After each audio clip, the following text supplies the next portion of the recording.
Right now at 10, city officials announced details for the funeral for Corporal Ben Cooper, who was killed in the line of duty last week. Plus, an American journalist is killed while filming in Ukraine. And a powerful winter storm reminding New Englanders that the winter season is still here. You're watching the KOAM News at 10, and it starts right now. And thank you for joining us tonight. I'm Chris Warner. The Joplin Police Department has provided more details concerning the funeral for Corporal Ben Cooper. In the release, the city and police department said they wanted to express their deepest gratitude for the overwhelming amount of support from the community as we all mourn the loss of Corporal Ben Cooper. Officials say if you're attending the public funeral service on Tuesday, you must enter through the checkpoint at the intersection of Newman Road and Duquesne Road. Officials say they encourage anyone in the community who wants to honor Corporal Cooper to attend the service. If members of the public would like to show support to the Cooper family or to law enforcement, you're encouraged to line Main Street from 3rd to 19th Street. The department says the procession will travel that route between 3 and 4 on Tuesday, and they ask that people avoid parking on Main Street during that time. A couple of other notes the city wanted to provide. People should expect brief traffic delays in and around the city on Tuesday between 9 and 5.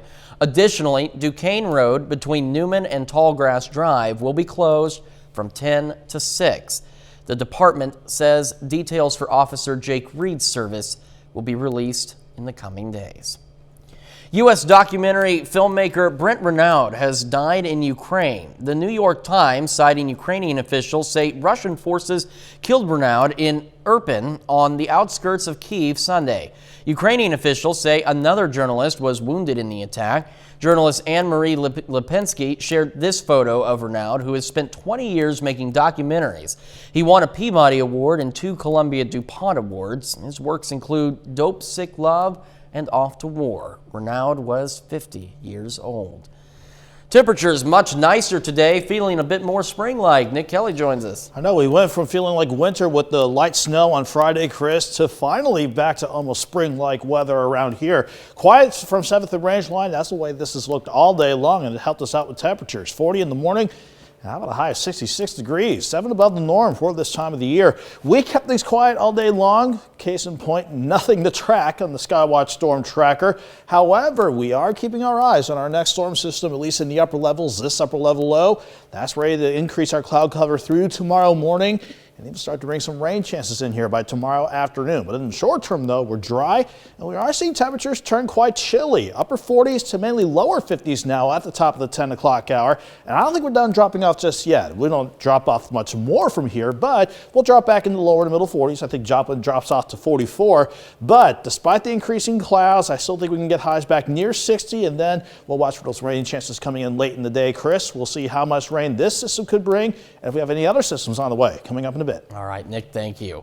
After days of warmer weather, a potent late winter storm brought rain and several inches of snow across parts of the New York City tri-state on Saturday. Shanty Lands has more.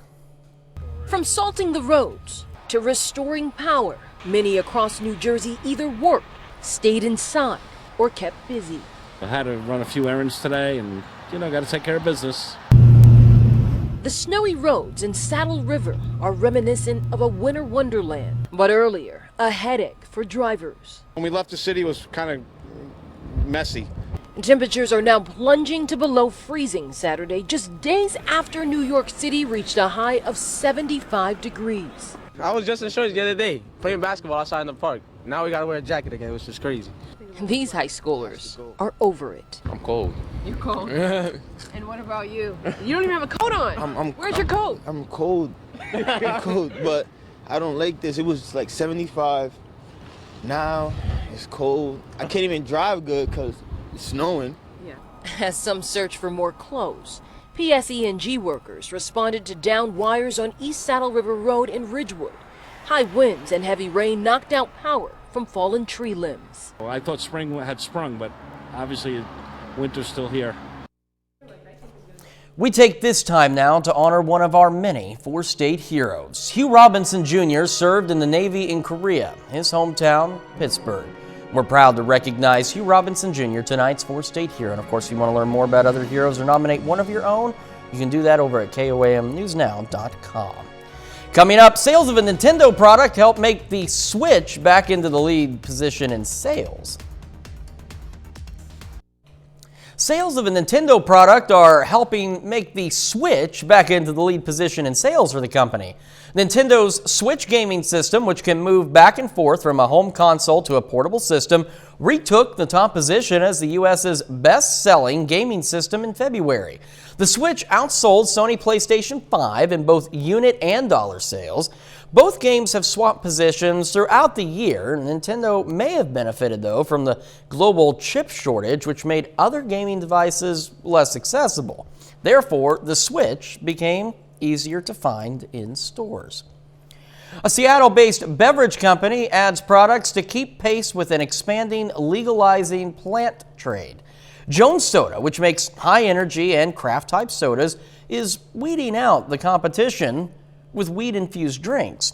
The line of cannabis sodas, syrups, and gummies are sprouting up under a new brand, Mary Jones. Now, Mary Jane, of course, is a slang term for marijuana. The products roll out April 1st in California and will hit states where cannabis use is legal. A Jones Soda executive says the company wants to be a major name in cannabis. The company had revenues of just over $14 million. A little later, we're going to take a look at the latest weekend box office numbers. But first, we are looking at rain chances wanting to sneak back in, not just tomorrow, but another point in the week as well. Forecast next. Make sure.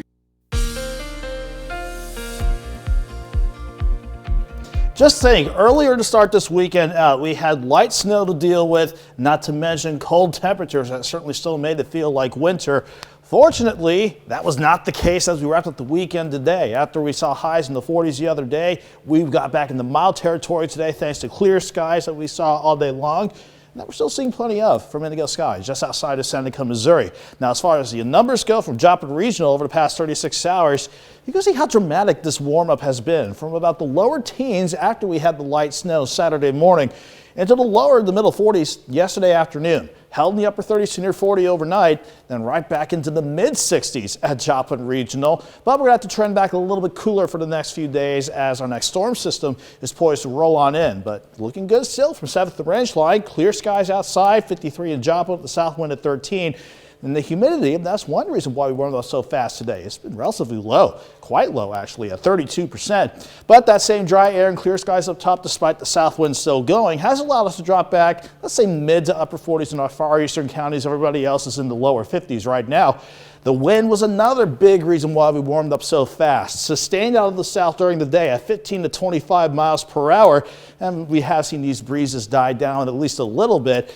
But I haven't even shown you the gusts yet. These gusts during the day have pushed close to, if not over, 35 miles per hour. And for the most part, these gusts have died down a bit, but it's still going to be kind of a blustery night, but not because of anything threatening in the short term. We had clear skies all day long, all evening long. And that's how it's going to stay as we go throughout the rest of the night. But at the surface, we have our next frontal system, whether you call it the cold front working across Colorado or the stationary front part to the north. This is going to head our way going into tomorrow. And in the upper levels, an upper level wave coming out of Montana and Wyoming. That's going to aid in increasing clouds during the morning tomorrow, and then eventually some showers, at least chances of them, late tomorrow afternoon and through tomorrow night. In the short term, though, again, we keep things quiet as can be. Temperatures will ultimately drop back into the lower to middle 40s, Joplin around 44. Again, lower to middle 40s elsewhere. Mostly clear during the overnight, but you see how during the morning the clouds pick up fast, but we're still dry as we get Monday afternoon underway. Then once we hit late afternoon, I wouldn't be surprised if we have some scattered showers getting going already, but nothing too crazy on the horizon with Monday's weather. 44 in the morning, 55 by noon. Highs near 59, so not a big drop in temperatures, but it will be a little chillier as we get the new work week underway. Then I think our best shot for any scattered showers with the system kicks into gear tomorrow night into Tuesday morning, and then we'll dry out with highs back near 60 for Tuesday afternoon. Now, as far as rain with this storm system, it's not looking like a washout by any means, and at the worst case scenario, maybe a 1/4 of an inch to 3/10 of an inch. That's about it with this first system. Then we look dry for Wednesday on the warmer side of the jet, mostly sunny skies. We're back in the lower 70s for Wednesday. Lower 70s still for St. Patrick's Day, but sticking with Doug's pattern, we have our next storm system that could give us maybe a few thunderstorms late on St. Patrick's Day. But it's going to ramp up those thunderstorm chances Thursday night, and then there's quite a bit of rain for Friday morning. But temperatures overall still don't look too bad. 59 tomorrow, 60 on Tuesday, lower 70s Wednesday and Thursday, 56 on Friday. Chilly to start the weekend, Chris, but will certainly feel like spring with the first day of spring Sunday, with highs back near 70. And and here's the deal. This already feels like spring because those temperatures aren't roller coasting like they have been. So yeah, no Arctic blasts in sight, which is certainly good. I like that, Nick. Thank you so much. Well, Pitt State baseball and softball at home today as PSU softball begins conference play, and Missouri Southern also kicking off their MIAA schedule at home against UCM. Got all those highlights and more next.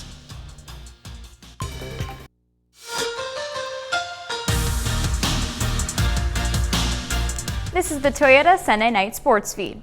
Pitt State softball is 14-7 heading into conference play. It's the Gorillas' best record since the 2017 season. Pitt State hosts a pair of games against Lincoln to open up their MIAA schedule. In Game 1, Pitt trailing by 1 in the third. Sophia Driver ties the game at 6 with the solo shot. A few batters later, Kiana Pellegrino blasts another home run. Gorillas up 7-6. They stay hot next inning. Keela Griffith homers to center. Same inning, Pellegrino back up to bat with the bases loaded. She's just shy of the grand slam. It's good for a bases clearing triple though.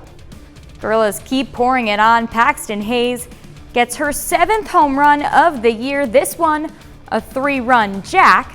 Pitt State rolls by Lincoln in Game 1, 15-7. In Game 2, the Gorillas get off to a hot start, scoring 4 runs in the first inning. Pitt State goes on to sweep Lincoln, taking Game 2 10-1. Paxton Hayes goes 3 for 3 with a 3-run home run. Across the way, Pitt State baseball hosts Northwest. The Gorillas aim to clinch the series today. Jordan Maxson gets the Gorillas going, 2-run home run to left. That's his first of 3 home runs in the game. More from him later. Third inning, Pitt State trailing now. Caden Fowler hits a solo shot to center. Same inning, Gorillas start rolling. Mason Hartman gets a piece. That's an RBI single. Pitt State claims the lead. But they're not done there. Maxson back up later in the third. He singles to left. He goes 4 for 5 with 3 home runs and 7 RBI. Then Caleb Carr gets it through. 2 score off the base hit. The Gorillas put up 11 runs in the third to go up 13-6. Pitt State goes on to win it 21-11. The Missouri Southern Lions are riding a 6-game winning streak into their first conference matchup of the year. The Lions are at home, taking on the UCM Jennies today. In Game 1, UCM up 2-0. Kara Amos gets a hit up the right field line. Ashlyn Williams, coming from second, scores the Lions' first run of the day.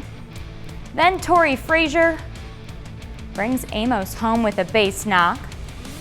Lions tie it at 2. Same score in the 5th. This play had to make the highlights. Yasmin Vargas makes the diving catch. Bottom half, Vargas comes up big at the plate, gets a hit down the line. Frazier scores for the Lions' first lead of the day. Adding to it here, Leighton Withers with an RBI single. Vargas comes home, and Missouri Southern battles to a Game 1 victory, 4-2. In Game 2, UCM snaps Southern's 7-game win streak. The Jennies take this one 6-3 to split the doubleheader. Yasmin Vargas goes 2 for 3 with 2 RBI for the Lions. Southern baseball is in the middle of a road series with Central Oklahoma. The Lions shut out the Broncos today 7-0.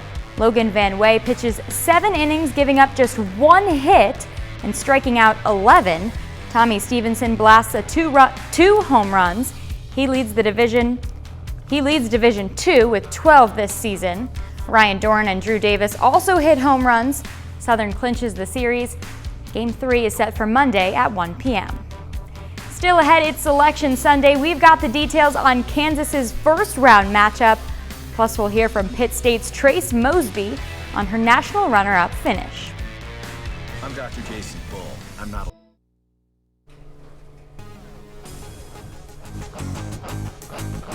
Welcome back to the Toyota Sunday Night Sports Feed. Pittsburgh State hosts the Division II Indoor National Championships on Friday and Saturday. The men took third place as a team and the women tied for fifth.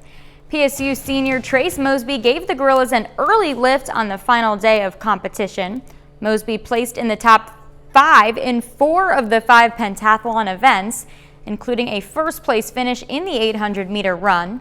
She scored 4,098 points, earning herself a national runner-up finish, all the while battling through an injury. It was incredible. I came in pretty nervous and scared, not knowing what would happen, if we could even get a hurdle race, a high jump, all of those events in, but I went above my expectations, so I'm just blessed that it held through, and prayed a whole lot, and my family prayed, hey! And so it went better than I could have asked for, and I'm just so blessed that I continue to do it, because it's hard fighting through fear. It's Selection Sunday for the Division I men's basketball tournament. The Kansas Jayhawks earned an automatic bid into the tournament after beating Texas Tech in the Big 12 championship on Saturday. Kansas will play the winner of Texas Southern and Texas A&M CC. The Jayhawks' first round game is set for this Thursday in Fort Worth, Texas. The Razorbacks have claimed a 4 seed. Arkansas will play Vermont on Thursday in Buffalo, New York. Some football news, big news here. Tom Brady has announced he is coming out of retirement and will return to the Buccaneers for his 23rd NFL season. His retirement was short-lived, just 40 days to be exact. Brady took to Twitter this evening to share the news. He said he realized his place is still on the field, adding that he has unfinished business in Tampa. We're back right after this. Two Tom Holland movies, A Dark Knight and a K-pop group dominated the weekend box office. David Daniel has early estimates for the top 5 films. There's just no stopping Spider-Man No Way Home. The superhero flick took 5th place with $4.1 million for a domestic total of $792 million. Channing Tatum and Dog chewed up $5.3 million for 4th place. The one-night live theatrical event BTS Permission to Dance on Stage Seoul racked up $6.8 million, taking 3rd place. Uncharted stayed in 2nd place. $9.3 million gave the video game adaptation $113 million in domestic box office. The Batman cruised to a 2nd straight weekend title. $66 million gave the Cape Crusader a 10-day domestic total of $238.5 million. In Hollywood, I'm David Daniel. I'm still waiting on them to make the Batmobile a real vehicle. It's going to carry a hefty price tag, or it's going to be more pricier than the Bugattis that run for a couple million easy. I'm sure they could get this one in for $1 million, $1.5 million. I'd take it for a ride. I certainly would too. The only thing is the jet engine on the back, or whatever that is. I'm a little concerned about fuel consumption with gas prices right now. I feel like that's going to burn a lot of gas. Well, you do know the man who's running that car, right? No. Bruce Wayne? Listen, I'm talking about if I could buy a... Okay. Well, you if we were talking, I said if we could have a Batmobile. I was just still taken aback thinking, are you suggesting Bruce Wayne is hard up for money? No, I most certainly, he is not, but the rest of us are a little bit hard up for money. Something we are a little bit hard up for is a little bit of sports action. Yeah, I went to 3 games today, 3 for 3, Pitt State softball and baseball and Missouri Southern softball. Pitt State put up 21 runs today. That's just, watching those highlights and then the diving catch, I couldn't do anything. I'm not athletic. We've gone over that before. I couldn't do anything like that ever, but it is so impressive to watch. And, it's following a great basketball season, too. It's just, I'm looking forward to football. once we get into the fall season, what are these teams going to hold for us if this is how they're doing so far? So right, we just have great sports around here. Always competitive teams. Yeah, they're doing great. Something else that's fairly competitive is Nick Kelly's forecast. It's looking beautiful. Yeah, even though we're going to trend a little cooler tomorrow, we'll still be not too terrible, right around where we should be. 59 tomorrow, 60 on Tuesday. I have rain chances picking up tomorrow afternoon, tomorrow night, and Tuesday morning. Dry Wednesday. Then I've got St. Patrick's Day and Friday with the next system with rain and storms, and then a peek at early next week, sticking with Doug's pattern, another storm system with rain and storms by that Monday and Tuesday. So it gets a little bit active, but we have it all broken down for you, and I'm updating the latest blog right now, and they can find that later at KOMNewsNow.com, Chris. All right, Nick, Danny, thank you. That's our time for now. We'll see you back here next weekend morning show at 5 a.m., and thanks for making us part of your night.